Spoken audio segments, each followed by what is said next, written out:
Persona 5 was my first ever video game review. Hell, it was my first ever video, full stop. And for the past 6-9 months I've had an urge to go back and play it again and re-review it because I caught sight of my old video and wow, it was bad. This is all the excuse I needed. This is Persona 5 Royale.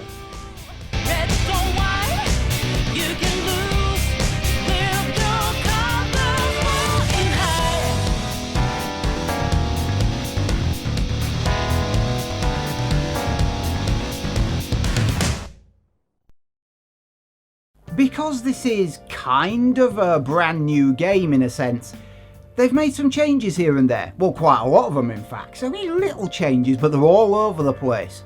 So to save myself a lot of effort, I'm just going to put these on screen every time something new or slightly different comes along. Otherwise I'm going to be here all bloody day explaining it to you. This is the protagonist you control throughout the game.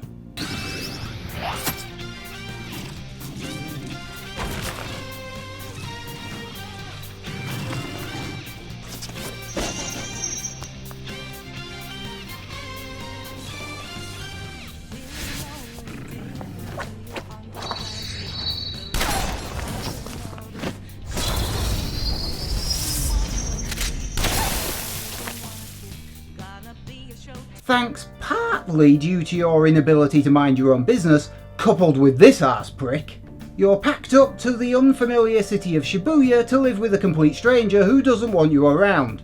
Makes perfect sense to me. Thanks to the teachers, you're made about as welcome as a mouse in an elephant's pyjamas. You're heading to school, run into a random kid from the same school, and end up in a castle.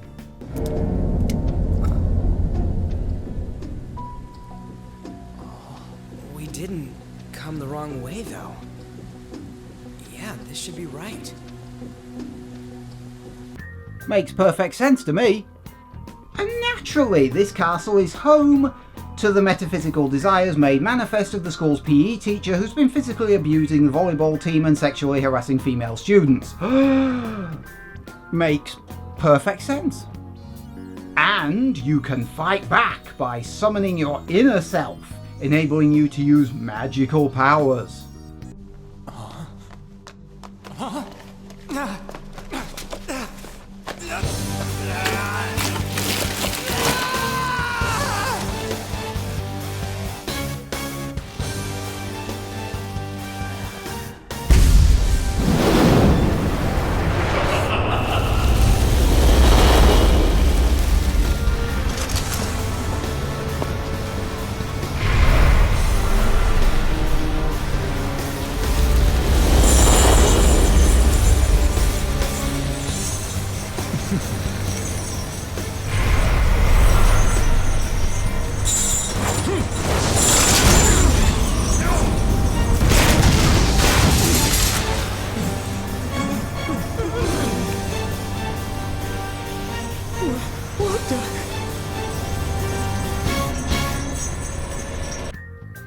Makes perfect sense. Someone's going to explain this to me, right?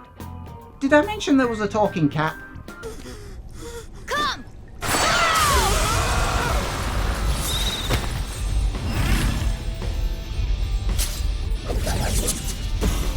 You should probably get used to weird shit happening in this game. It's Japanese after all. Each team member has melee and gun attacks they can perform. Guns are more powerful but have limited ammo. Don't panic though, ammo restores itself to maximum at the start of every fight, so go nuts.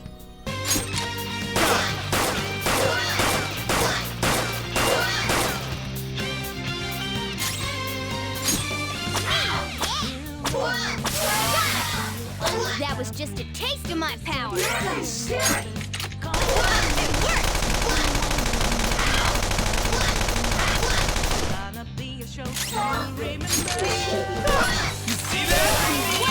We're done here. That was incredible, Skull.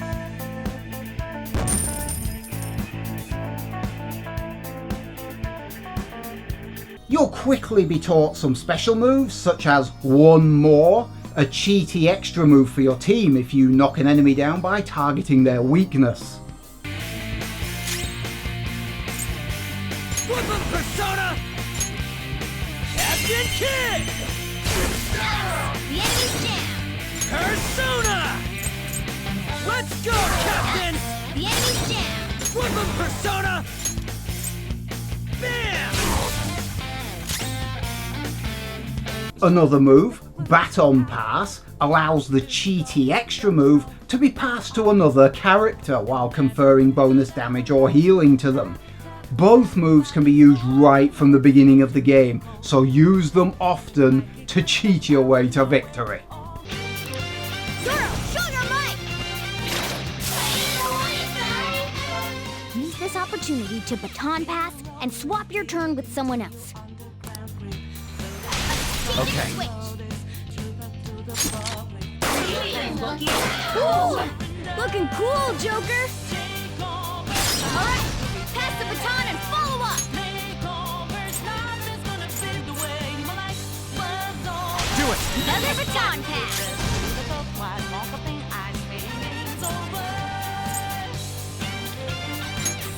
This one is weak to fire. Get ready.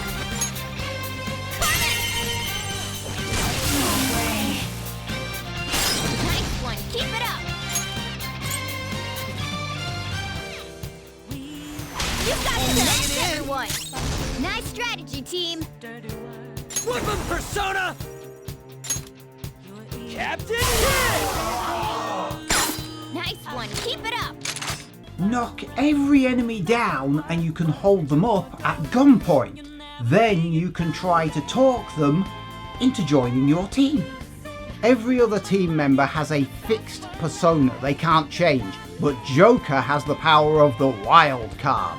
Every enemy he talks into joining his team becomes his new persona. Their stats become his stats. Their magic becomes his magic. So you need to collect as many as possible. Alternatively, you could launch an all-out attack to deal tons of damage and finish a fight with style. Dance, Carmen! Blaze him out! You're so gorgeous, Persona! Carmen! Let's see that again, Panther!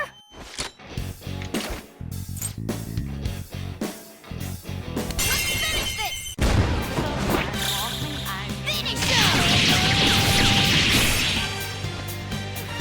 How's that?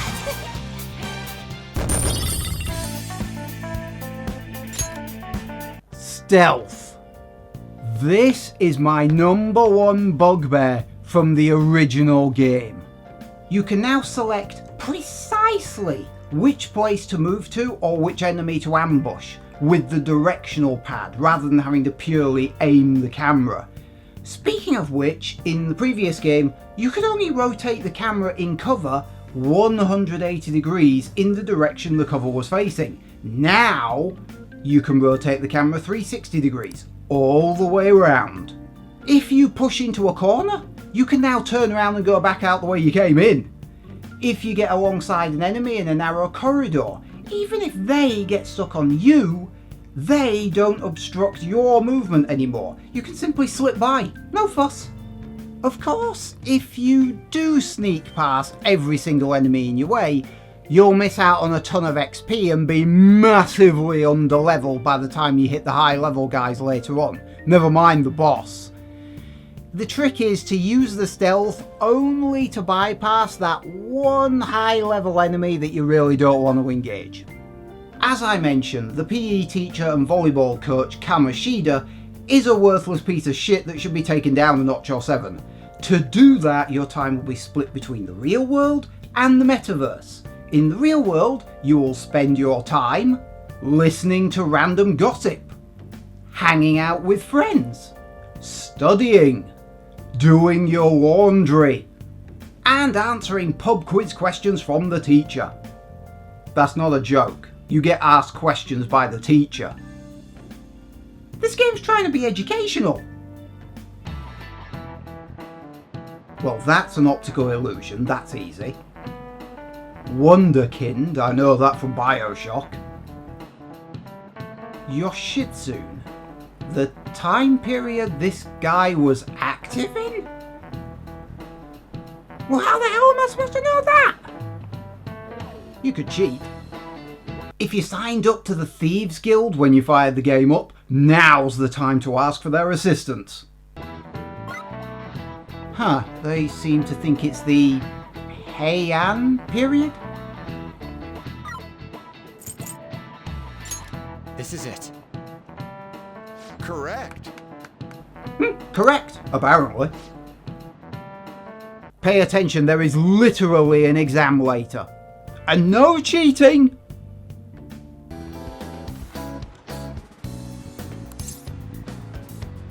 Oh shit, his brother's name?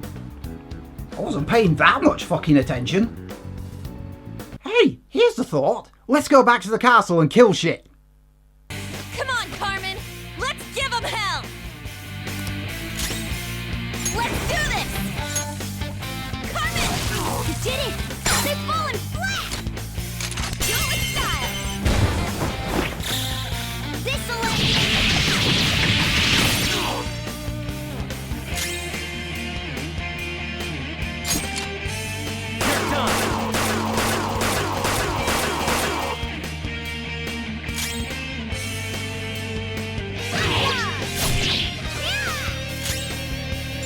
Persona! Get ready! Saw that. Time out!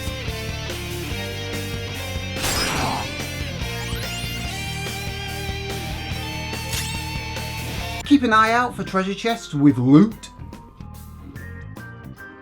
As well as the will seeds. Those are particularly well hidden and or guarded.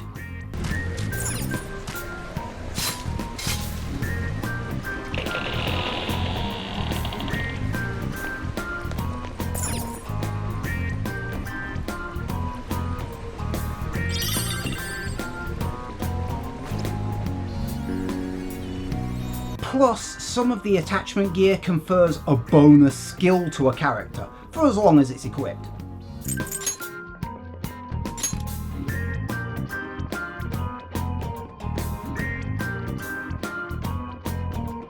Of course, the whole point coming here was to steal Kamoshida's twisted desires in the form of his treasure, which hasn't materialized yet. Which is why we have to go back to the real world and give the real Kamoshida a calling card, warning him that we're going to steal his treasure, which will make it stealable. I think. You will have to beat the shit out of Kamoshida as well, very satisfying. I'm not like you. Damn it! Who rules this world?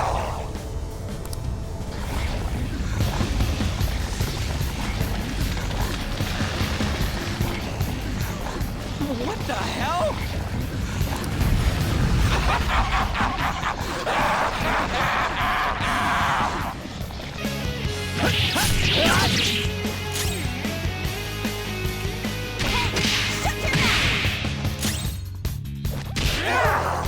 Get wrecked!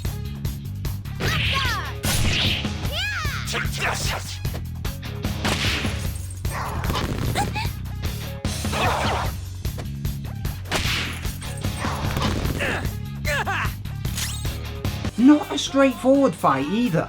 You'll have to disable his healing. And if you're sensible, you'll disable his high damage kill shot as well. With the original game from 3 years ago, my very first attempt on the first palace, it took me about 5 or 6 visits to clear the very first palace. On subsequent playthroughs, it usually took me 2 or even 1 visit. This version of the game, it's only taken me 1 visit. But that's because I'm used to it. A single visit to a palace like this only takes 1 day, no matter how much progress you make or don't make. You don't worry too much if it takes you a few visits, but be aware you're always up against a time limit. There's no need to hold back. Why not attack me? Oh, you can. But of course you can. Everyone present right now will be expelled. I'm reporting all of you at the next board meeting. What? You can't make a decision like that! Who would seriously consider what scum like you say? I hope you all understand that our time limit is May 2nd. We basically just have to go to that castle and steal the treasure from Kamoshida, right? And the only reason it could take more than one visit is if you have to leave because you're running low on energy. Meaning no more spellcasting, meaning no more hitting enemy weaknesses, meaning the combat just got a shitload harder. Actually, it's not the only reason, but spoilers.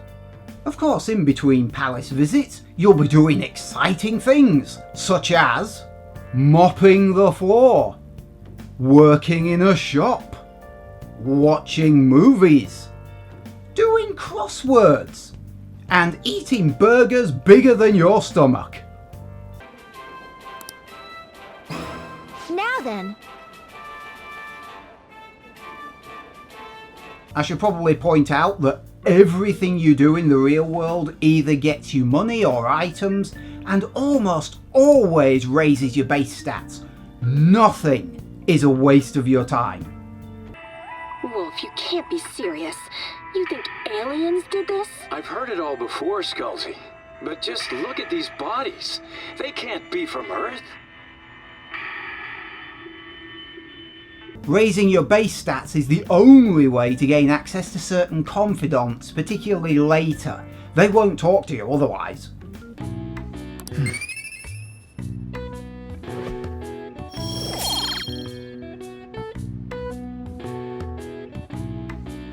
Confidants are people you form a relationship with. Spending time with them increases their rank. Higher ranks mean more active and passive skills in the palaces and more powerful personas. Sorry.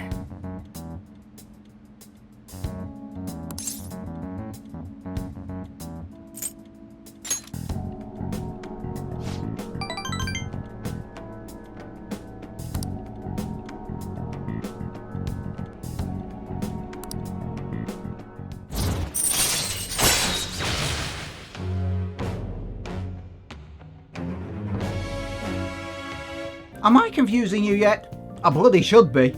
Unlike the info dump that I'm giving you here, the game actually drip feeds you these concepts slowly over time, giving you time to adjust. Even so, the sheer number of things you can do, it can be overwhelming at times. Which is why it's sometimes a good idea to call the Thieves Guild up and ask them what everyone else has been doing. Might give you some ideas.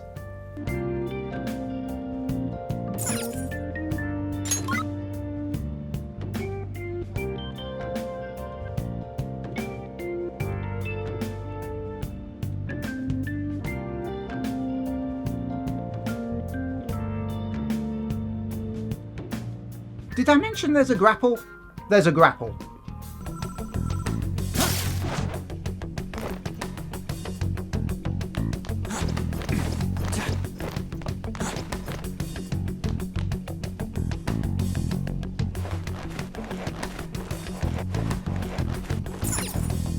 Kamoshida's palace, the castle, is not the only palace you'll encounter. There's plenty of variety in enemies, security systems, and the occasional puzzle to overcome. Look at that luster. I know it might be tough to take with us, but don't you think it'd sell for tons? Come on, we didn't come here to... Wait, hold on, you're stepping on something. Isn't this bad?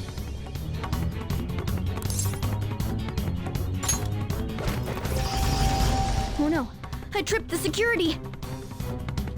And don't forget showtime!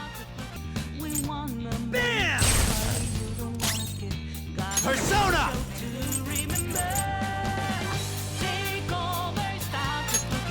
There! Fired up! Let's show them what's what! It's showtime! The gift as beautiful as you! Gorgeous! I won't let it go to waste! Here we go! Get a load of this! Pretty great, huh? Also, if you have an internet, you'll want to go online and download all of the original game's DLC for free. It's the Legacy DLC. You get the lot for nothing included with Royale. You can access it from the cardboard box in your room. There's a ton of other DLC up for purchase now with the new game, including a bunch of outfits for newcomer Kasumi, if you're really desperate to synchronise everyone's outfits.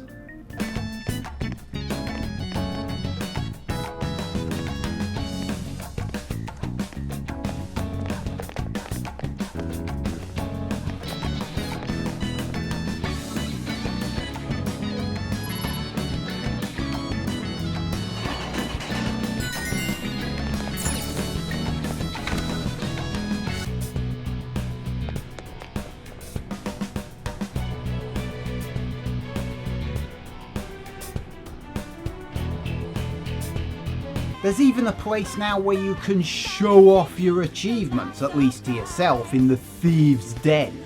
You can unlock stuff like statues and artwork and music and things like that. You can also change into the other characters, which is pretty nifty, albeit only temporarily, of course. Honestly, between this and the original, the stealth was my only hang-up. The stealth didn't work properly. When you really needed to get past that one bad guy, you couldn't. Now it works beautifully. As far as I'm concerned, the original game, I gave it a 9 out of 10. I'm going to give this one a 10. Because, as I say, with the fixing of the stealth, plus all the other little additions, like for example being able to baton past the one more move right from the beginning, it gives newcomers more of an edge.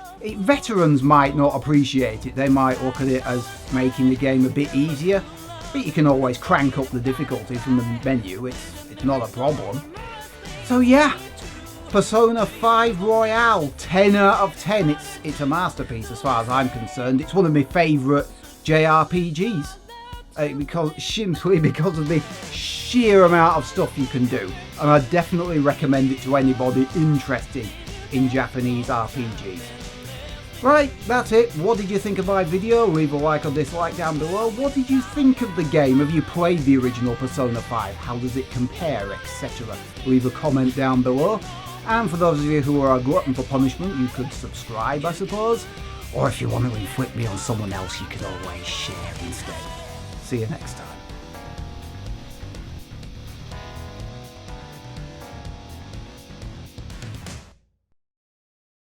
Yeah, I look stupid. Really, really, really stupid. Bloody hell. I finally got his ass stitched to the, well, not stitched, but safety pinned to the bag, because it's the only way he's going to sit there. Sorry about that. Make it up to you later. Whew. It's quite a good mask, but it's not really shaped for the human face, so the strap has to be up here. Because if you have it down here, it just slips over your eyes. Other than that, it's quite good. I got all the way through the recording for Joker's outfit, and I've forgotten to put the gloves on. Shit. If I can get them on. They're a bit tighter, these. It's a good job I don't have to be too dexterous in these things. Jesus. It's ridiculous. And the cat's ass is free. You're right there.